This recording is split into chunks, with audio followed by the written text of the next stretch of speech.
Қызыл телпек ертегісі көлеңке театры қойылымымен орындаған Алмаханова Ақниет Шанибековна. Ертеде қызыл телпек өмір сүріпті. Оның анасы мен әжесі оны өте қатты жақсы көрген еді. Бір күні туған күніне әжесі қызыл телпек беріп, оны барлығы қызыл телпек деп атап кеткен еді. Күндердің бір күнінде анасы қызына: «Қызым, мына бір құты маймен бәліс салынған себетті әжеңе апарып берші», деп өтінеді. Өтінішін жерге қалдырмайтын қызыл телпек: «Жарайды анашым», деп қолындағы бір себетімен құтысы бар майды алып, орманға жөнеле кетіп бара жатқан қызыл телпектің алдынан бір күні қасқыр шығады. Қасқыр келіп: «Қызыл телпек, қайда бара жатсың?» деп сұрайды. Қызыл телпектің ойында ешқандай ой жоқ. «Мен мына бәлішпен қолымдағы бір құты майды орманның ар жағында тұратын әжеме апара жатырмын» дейді. Сонда қасқыр: «Қызыл телпек, әжең қайда тұрады?» деп сұрайды. Қызыл телпек: «Орманның ар жағындағы үйдің жанында менің әжем тұрады». Қасына өтіп бара жатқан диірменшілерді көрген қасқыр қызыл телпекке тиіспей, қызыл телпекке былай дейді: «Қызыл телпек, сен ана жолмен бар, мен мына жолмен барайын. Екеуміз жарысайық, әжеге кім бірінші барады екен?»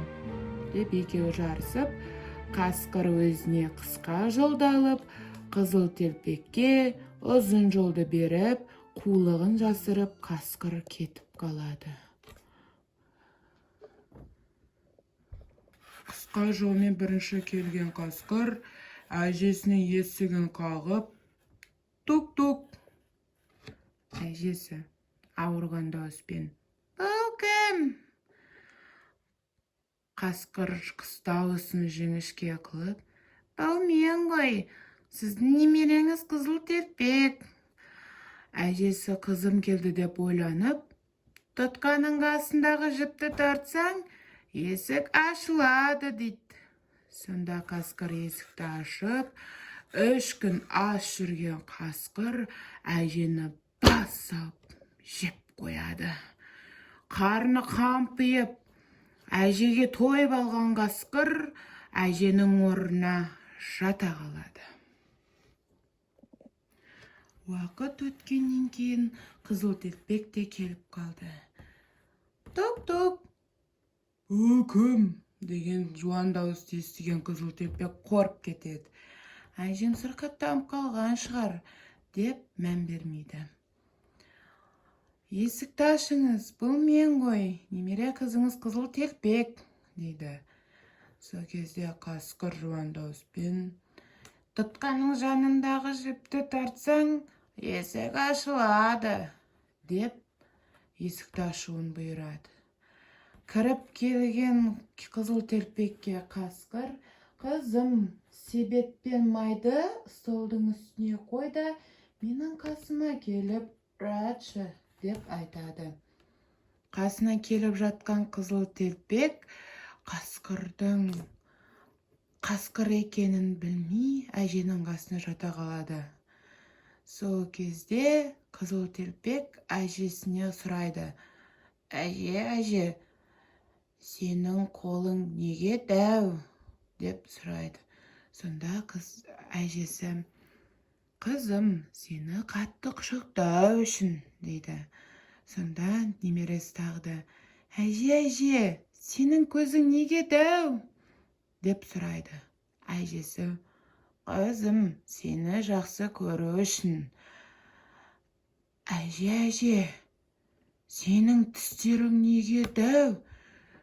деп сұрап жатқан кезде қасқыр: «Сені жеп қою үшін» деп, соңында қасқыр әжесін де қызыл телпекті де жеп қояды.